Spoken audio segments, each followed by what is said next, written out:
Սուրեն Եդոյան, նախ ուզում եմ ասեմ, որ երեկվանից սկսած քարոզչա մեքենաներով սկսեցին տարբեր կեղծ տեղեկություններ, տարբեր կեղծ ինֆորմացիաներ, որ նախապատրաստվում է, չգիտեմ, սենց անհասկանալի գործողություններ, ինչը մեզ համար շատ ծիծաղելի էր, եւ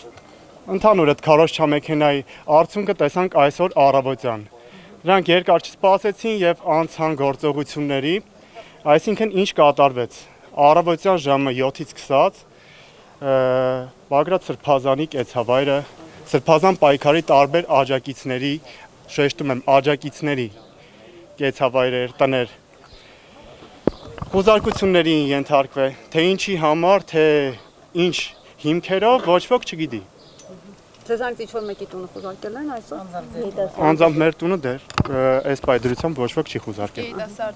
Երիտասարդներից, այո, հենց այս պահին նաև ձերբակալվածների մեջ կամ մեր երիտասարդներից։ Քանիս։ Այս պահին մեկն են։ Դուք լսել եք քննչական կոմիտեի ձայնագրությունները։ Այո, լսել եմ։ Չեմ ցանկանա այս պահին ես մեկնաբանել, քանի որ գիտենք թե ինչ մակարդակի է հասել հիմիկվա գիտությունը, տեխնոլոգիաները եւ ինչ հնարավորություններ կան առհասարակ, չեմ կարծում, որ պետք է դրան տալ մեծ նշանակություն։ Իսկ սարկած է ձեզ։ Իհարկե նման բաներ չի կարող լինել, ախր մենք գործ ունենք հայ առաքելական եկեղեցու արքեպիսկոպոսի հետ, ինչպես է կարելի որ հավատալ նման խեղաթյուրանքների։ Բագրատ Սրբազանի կեցավայրից տարօրինակ չենք վստահումի որոշ թղթեր։ Այո։ Ինչ կարող են լինել այդ թղթերի մեջ, որ արգրավման նյութ են դարձել ԱՏ-ի համար։ Դե նայեք, այդ թղթերը ընդհանրապես վերջին շրջանում տեսել ենք, որ շատ սենց իրանց համար լուրջ բան է, նաև երեխեքից արգրավել են, ձերբակալել են ամբողջ ընթացքում։ Ինչ կա էտա։ Բոլորն է տեսել են, թե փողոցներում, թե, չգիտեմ, չեմ վստահում կետերում, բոլորն է տեսել են, թե ինչ կա այդտեղ։ Այսինքն այնտեղ ջուլելու, ավտոբուսներ այրելու, չգիտեմ, այս տիպի ինչ-որ բաներ չկա։ Գիտեք, ծիծաղելի է, շատ ծիծաղելի է։ Այս պայքարը հիմնված է ազգային արժեքների մաքրության վրա եւ նման խոսակցությունները,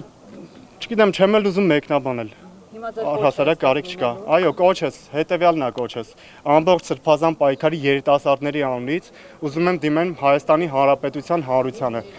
Քաղաքացիներին, այն քաղաքացիներին, ովքեր չեն կորցրել լավ ապագա ունենալու եւ արժանապատիվ ապրելու ցանկությունը, չեն կորցրել այդ հույսը։ Բոլոր այն մարդկանց, ովքեր որ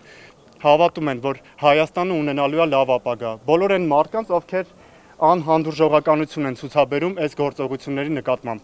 Բոլորիդ հրավիրում եմ Մազմանյան 5 հասցեում գտնվող այս քրեական կոմիտեի առաջ մեր աջակցությունը հայտնելու